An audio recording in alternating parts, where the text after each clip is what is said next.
You're watching Life Report. Pro-life talk. Real-world answers. Life Report trains people to more effectively defend their pro-life beliefs while honestly examining the strengths and weaknesses of both sides. We're the show other pro-lifers may have warned you about. This is Life Report.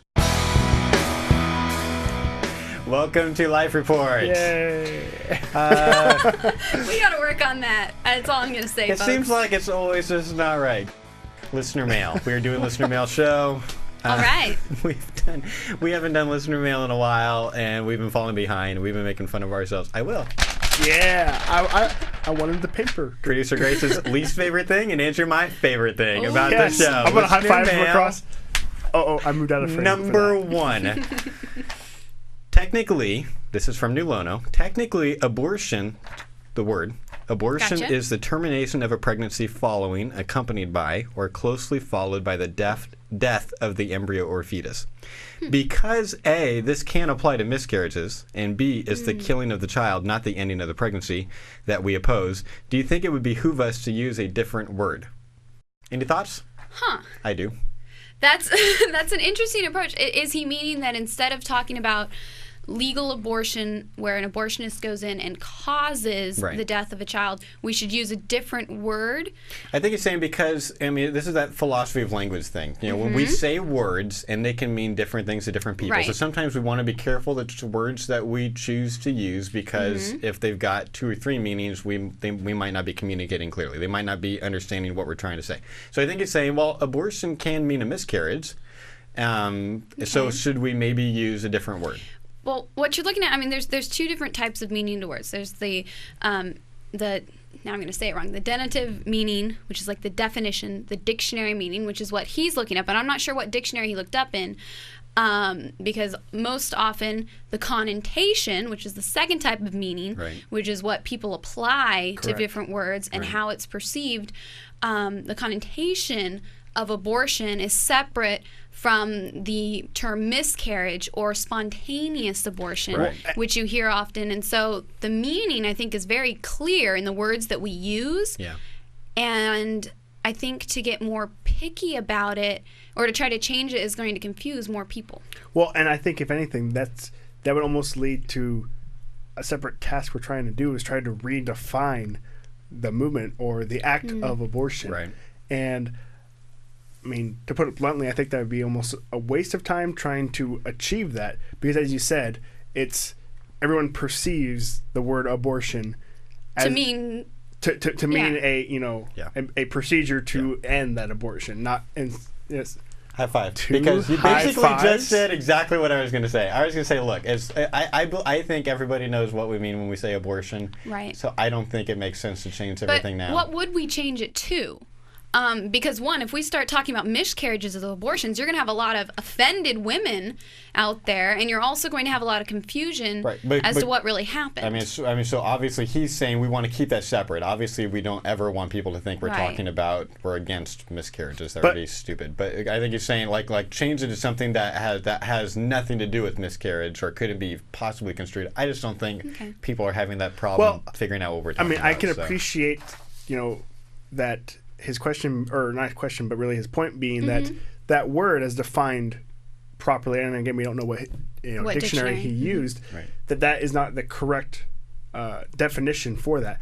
But in order to precisely, convey Right. what we're trying to discuss, Right. I don't think that can really be summed up in a word. Yeah. You would have to define it. Right. And if you're getting to that point in any discussion, I think that you're free to do that. When talking about the abortion issue, you can just define those terms, find equal ground Right. with whoever you're talking with, Right. so that you can discuss abortion as what you need to accomplish for that. If it seems debate. confusing when it comes up, just clarify. No, I don't mean miscarriages. If I do talk about them, I'll refer to them as miscarriages and proceed But we from do there. appreciate, Yeah, I think the research. takeaway Yeah. for this is just that we want to try to communicate clearly, and this is a much more difficult task than everybody kind of just automatically thinks. Miscommunications happen all the time, so I don't think it happens as much with the word abortion, but I think it can happen with a lot of other words. So, for example, I've seen Steve Wagner out on campus, and if someone very angrily comes up to him and says, "Are you pro-life?" he'll ask, what do you mean by pro-life? Because they Right. might Correct. mean that, as you know, they might think pro-life means that you hate women. And he's like, if that's what you think it means, then no, I'm not that at all. Well, and that is a great way to Great start approach. discussion, especially when you're talking about when you're at some type of event like a JFA, Right. GAP project type thing, where you have signs out there. People come up and they're emotional, or Right. you know they have some response to what you're doing. Right. First thing you want to do is kind of figure out where they're at and define what they mean by pro-life, Yeah. what they mean by abortion, what Yeah. they mean by so many things that we might take for granted, Yeah. or that we just assume that we share a common definition, Right. or Yeah. you know. Just don't take it too terms. far and do the thing where you're making them define every single word they No. say, because that's so annoying. That is but I think everyone knows such that. a That pet peeve goes without saying. with me. Listener mail number 2. Listener mail, which is where they can reach us at. You can send us listener mail. Right now you can email the show at josh@fresnoprolife.org. Listener mail number 2. This is a great question. This is from Kelly in Virginia. Thank you, Kelly. She says, I've been listening to your show off and on for around a year now, and I really enjoy the brutal honesty of it. I am a freshman in college, and one of my friends at school plans on pursuing a path to specialize in embryonic stem cell research. She told me she's, quote, pro-life, and that she believes abortion is wrong since it stops a beating heart. However, I didn't get a straight answer from her on whether she believes abortion should be illegal. I was just wondering if you had any specific advice for approaching the issue with her. If she succeeds with her life goals, she will be directly killing innocent human beings. I have briefly mentioned to her the superior success of adult stem cell research. Is there any unique way you would discuss the issue of life with an abortion doctor or an embryonic stem cell researcher? Luckily, I have 3.5 more years to influence her, as she is a freshman too. What do you guys think? Wow. You're friends. This is an awesome opportunity she has. You are Yeah. actually friends and able to talk about, let's just assume anything. Let's assume this friend stays open-minded, willing to meet with you for Starbucks or whatever and chat about stuff. How would you go about that if you find out the person is wanting in the future to either be an abortionist or an embryonic stem cell researcher? That's tough. I've never actually thought about that situation before, but I think the first question you'd want to explore is why do you want to go into that field? And in this case specifically, embryonic Right. stem cell, let's not just stick stem with cell embryonic research. stem cell research. Yeah. But looking She at probably that, wants to help humans. exactly, she probably wants to help humans create cures for diseases. And I mean, I'd probe deeper. What is it about that gives you that heart for helping humans and for finding cures for diseases? Maybe talk about what ethical lines do you think there are? Do you draw the line at experimenting on fetuses once the heart beats? Okay, that seemed to be what might have been going on there. What is Right. it about the heartbeat that makes you draw the line? Day before, day after, draw them back from there. It sounds like she's put a pretty clear early line where she would draw, where I'm guessing she wouldn't want to experiment Right. on fetuses whose hearts are beating, Right. and move on from And there. so talk about that. You said you believe abortion is wrong after there's a heartbeat. What is Right. it about the heart beating that is relevant to you, or do you feel is relevant to the discussion? Get a conversation going about Yeah. that. I think that's a great conversation. Or to have. not even that. What it sounds like is, she says that she's pro-life, but not sure if she would want it illegal.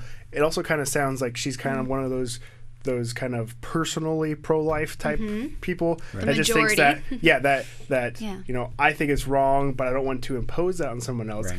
That's also another avenue you could use to discuss that is, well, if you think it's wrong, why do you think it's okay for someone else to, or in other situations? Yeah. And because obviously if she has a desire to go into the research or into schooling to pursue embryonic stem cell research, Right. she obviously maybe trying to go too direct at that might be too personal, or they would become too defensive. Yeah. To if you're attacking or questioning that. So Right. kind of use other avenues to try to address their pro-life stance. So what I hear both of you saying, I want to make sure I hear, because I hadn't really thought of this, but because I think I'm hearing, I'm like, this is actually a really, really good point. I want to make sure everybody gets it. It sounds like what you're saying is because she's wanting to get into embryonic stem cell research, and that's something that's probably really personal to her, don't start by debating stem cell research. Start by still talking about abortion. Because theoretically, after a while, you might be able to then kind of bridge the two together and kind of then start. Yeah. it sounds like she already has a little bit of common ground with her friend. Yeah. As far as at least her personally not believing in abortion after the heartbeats. Yeah. And I mean, I'd encourage our listener to start researching a little bit more about, well, what is life? Why do people put such value on the heartbeat? Heartbeat doesn't actually define whether we're alive or dead. Right. It's more of a common thing. Well, if this... What defines whether we're alive or dead? There's a lot of pro-lifers right now that just went, wait a minute, I thought it's all about the heartbeat. What is it that defines life? There's certain signs of life that we talk about, and there's, I believe, 4. Correct me if I'm wrong, please. There's technically more, but we always talk about We talk about cell 3. multiplication. Or growth. Or growth, which is the simple way to remember it. We talk about reaction to stimuli. I always and forget metabolism. And metabolism. Those are things. Just to clarify what you're saying. I just listened to a 2-hour interview with an amazing scientist on this. And here's basically explaining. No scientists have yet figured out how do you define life? Right. But what we can do is we can look at things that are alive and say, here's what we see. Here's what they have in common. Correct. And those are 3 of the several things that living things have in common. Right. You don't see dead things that have those 3. That grow and react to stimuli and metabolize. That's correct. Right. And so looking at some of those things, I mean, this her friend wants to go into embryonic stem cell research. She's going to know this stuff, or she's going to learn this stuff. Yeah.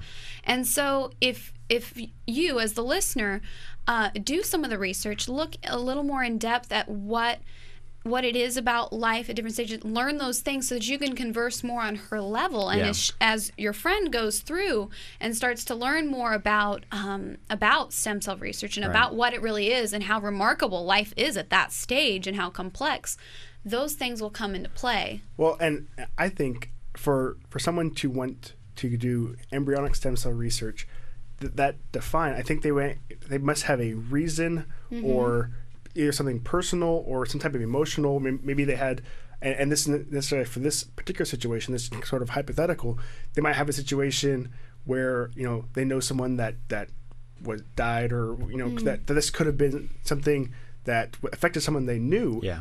So I think trying to go directly to that kind of nerve for them would be too personal, and they would, just like they say with lots of things, when we're talking with someone and they immediately start attacking us or, being very defensive, they close up, and it's so much harder to reach them. Yeah. So I would steer clear of trying to be so direct to question that, as opposed to kind of, like we said, defining what they feel it means to be pro-life or why they are pro-life. And then kind of, well, if that's true with, like you mentioned, Liz, after a heartbeat or something like that, well, then you can kind of define what they think is justification for them to be able to use embryonic stem cells as opposed to adult stem cells, or just any situation. Right. And you want to look at, too, that, I mean, embryonic stem cell research is a field of medical research, and there's a huge history of ethical research and unethical research when it comes to medical research. And so if you want to look up and talk about, well, where do you draw the line ethically so that you don't go the way of Dr. Mengele and you go the way of people who have invented ethical cures. Right. So I was going to say, it's ironic that you guys are basically making all the points I had thought, but just to sum them up, because now it's going to jump around a little bit. Is so we've spent, I think, most of our time, I think rightly so, talking about communication, and so create open communication lines, and so and that when I read this email, I see they had a conversation or two. Doesn't mean they still have necessarily open communication lines. So I think the way, if I didn't, let's just assume that Kelly doesn't, I think what I would do is I'd approach my friend and say, we had this really great conversation. Your career path is a hugely important part of you and a huge part of your life. And I've got some personal concerns about stem cell research and abortion. And but I'm really open to hearing. I would love to hear what you have to say and get a dialogue going. Would you be open to meeting with me for coffee once a month? And we just chat a little bit, and you can tell me what you're learning, and I can tell you what I'm learning, and just to try to get those communication lines open. Yeah. I definitely think talking about the heartbeat thing, let's figure out where C is on heartbeat. I think we need to narrow it down. Can you get it down to biological life? I think at some point, let me just give one note on argumentation. There's a lot of information we have on stem cell research.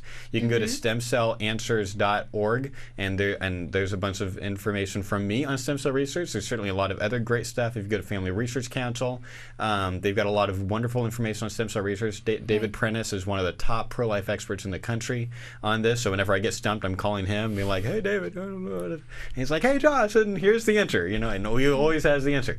And so do research on that. But I think in the end, if you can get the communication lines open, you're going to have to make a more difficult philosophical argument, possibly, and that would be you've got to try to defend the substance view of persons, and if you want to learn about, I'll give a very brief kind of 101, but Dr. Frank Beckwith has a great section of his book defending life on this. This is one of his more recent books. I would buy Defending Life and read what he has on substance view of persons. But basically what we're saying, because it's not just about whether it's alive. You talked about that. Right. Is it valuable when it's alive? And C thinks is probably, or it seems like maybe C thinks it's valuable when it's got a heartbeat, but not just because it's growing and reacting to stimuli. Our argument is basically this: that you, the person you are, is the same person, the same entity that is ever since the beginning of your existence. That you didn't change throughout time. That you didn't. Not value-wise, I did change. Right, quite you've a bit. changed, but your value, your personhood has not changed as the rest of you has changed. Or that there was a point where you switched over to personhood. Yeah, that would be the threshold Would be argument. There's this idea, some people would say, once you hit a certain point, suddenly go from non-person immediately to person. Right. That's not our view. Our person, you've always been a person, and you have developed and grown and all these things, and that's normal and that's fine, but that you are, and you're going to want to try to make that argument. And so I would do some research and prepare for that. It's not going to be your first conversation, but eventually might get there, so you want to be preparing for that. And I think the delicate issue here is that this is a friend. Yeah. It's very different than kind of seeing someone in public, or even an associate or a coworker. It's harder. Right. Yeah, It's harder. Because you don't want to lose that friendship, and we're not trying to win someone over by beating them over the head. We hopefully we never try that approach. Right. But particularly in this, you don't want to you have a tender situation because it is a friend. Yeah. So you're going to want to we applaud you for wanting to have this conversation, for wanting to kind of define this kind of get a feel for it. Yeah. But we have to make sure that you're being delicate with it, because it is more fragile than usual, because there is a friendship. Well, that's where it gets a little bit difficult for me, and this is where I'm a little undecided, honestly, about how to approach this, because I'm imagining it's at least possible. Let's say you've met once a month for 2 or 3 years. You've unsuccessfully moved. You haven't moved her. And she starts doing embryonic stem cell research, and she's kind of closed to more. Look, we've talked about this for a couple of years. I'm done talking with you about it. Do you still be friends with that person? Jason Jones, we had on the show several episodes ago, and you can go back if you go to prolifepodcast.net and search for Jason Jones. You can see he did 2 episodes, and he said something about how at some point he will get to a point where he will not let people that refuse to change their mind in his house. He's like, we need to take abortion and stem cell research seriously. So I see that on one hand. On the other hand, I'm really into being friends with pro-choice people. I have pro-choice friends. Right. We're all in dialogue. It's not like we're not talking anymore, but we're dialoguing. There's no direct answer to that. It's a judgment call thing. It's a judgment call thing, and for some people, you may work well staying at that person, staying by their side, just working at them slowly.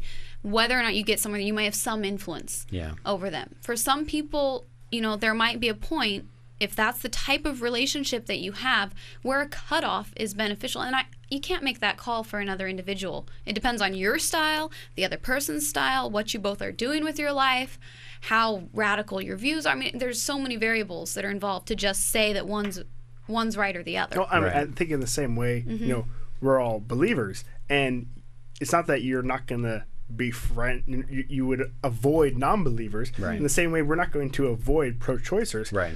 But at a certain point, because this is such a big issue, this is a big issue to us, obviously to this viewer, if they want to discuss this with their friend. Right. At a certain point, you're not going to have the same level of intimacy or relationship with someone if they still hold this view. Right.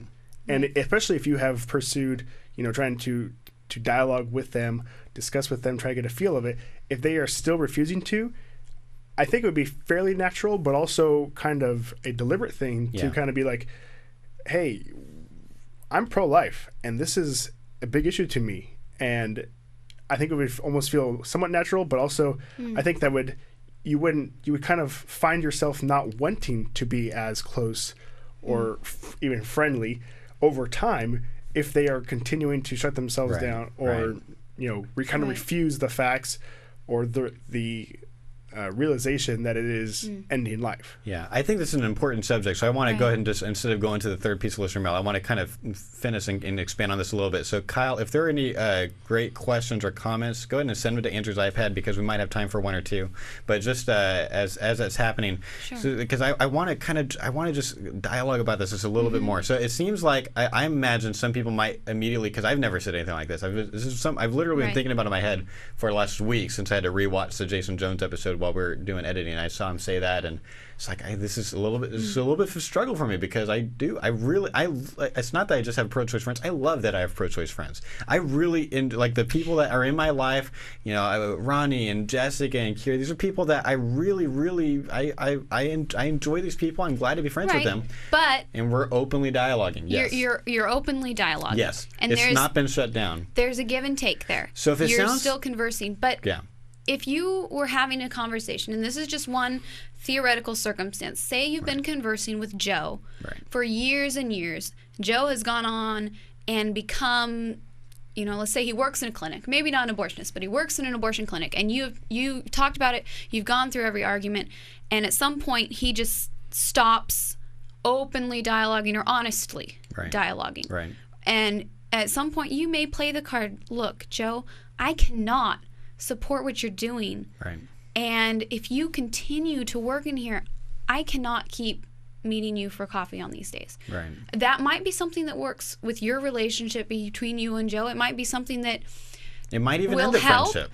It might end the friendship. That's not something that I can make a judgment call on for someone else. Right. And it sounds like in this case, Kelly's a college student. She's a freshman. You've got tons of different ideas. People are going to go in with one view and come out with another. We're talking about last resort type stuff. Right. And it I'm depends. Keeping it on the table because I do think there's some merit to what Jason said. That if we really believe that this person is killing people for research, even if the obviously the scientist doesn't think that these are people he's killing. He thinks they're just cells. Correct. I understand that. But if you've had a whole lot of time to try to explain why it's reasonable to believe that these are people, that they don't just become people once they're born, but they are actually people now, and what is really, really wrong what we're doing, then I think at some point, and you could make a bunch of analogies to other things people could be doing that are evil.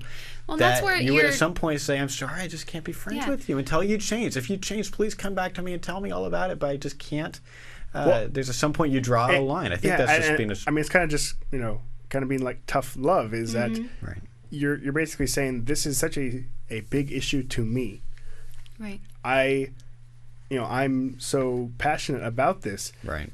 And you not holding this view is going to affect us. I think that is, it's a dramatic, dramatic to the person you're saying it to, but also it's kind of driving home the point that, hey, you're failing to see the facts. You're failing to kind of, and regardless of agreeing, you're failing to just kind of the reality of it. And if someone's going to be going into embryonic stem cell research, they're going to be seeing all the facts, and they're going to be denying it. But one thing, look at it in the light of history. We're talking about medical research, like I said earlier, and looking into what's happened in the past in medical research. Where are there areas in history where research has been conducted on humans that were not persons or were not valued or were not considered persons, and that was justified? And maybe you can find examples of people who, you can look through, we've talked about people in the slavery movement. Right. You can probably find examples of abolitionists who were friends with slave owners and just worked on them and finally brought them around. And you can probably find examples of abolitionists who said, you own slaves and I cannot associate with that. And so comparing kind of the history to it might help you come up with some options as far as that goes. And looking at, with Kelly's friend, specifically, you're on a path. Medical research has a history of unethical behavior, and you may be on that same path. What would you do in the past for that situation, and how that, does that that might be a apply way now? even to question that. So. Yeah. Okay. So those would all be paths open to you, but definitely keep communication lines open as long as possible. Talk to that person and let us know how things are going, and we would love to Let help. us know at Josh at FresnoProLife.org. I think ProLifeFresno.org works too, but Fresno Pro Life, Josh, I know that works. Josh at FresnoProLife.org. we want your mail. Thanks for watching. Check back with us next week. You've been watching Life Report, Pro-Life Talk, Real World Answers. Life Report is produced by Right to Life of Central California. Visit their website at FresnoProLife.org.